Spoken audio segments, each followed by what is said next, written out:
Hi friends, इकडे पहा मी कुरकुरीत असा पोह्यांचा चिवडा बनवलेला आहे.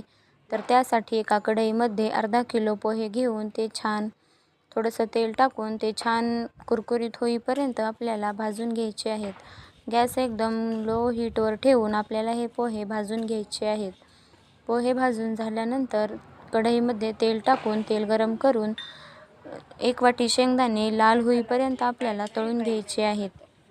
शेंगदाणे तळून झाल्यावर आपल्याला काढून पोह्यावरती टाकून घ्यायचे आहेत. शेंगदाणे झाल्यानंतर 1 वाटी बारीक चिरलेलं खोबरं घालून ते छान खरपूस होईपर्यंत आपल्याला तळून घ्यायचं आहे. खोबरं आपल्या आवडीनुसार टाकू शकता, आवडत नसेल तर स्किपही करू शकता.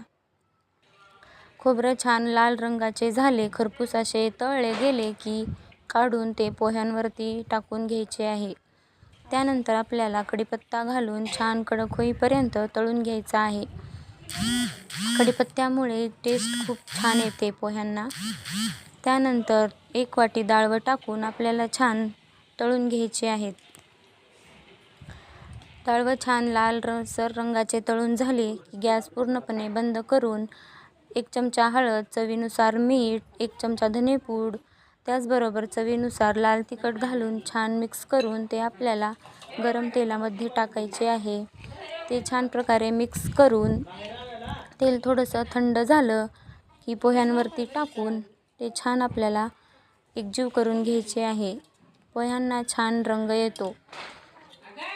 या पोह्यांच्या चिवड्यामध्ये आवडीनुसार हिरवी मिरचीही आपण टाकू शकतो.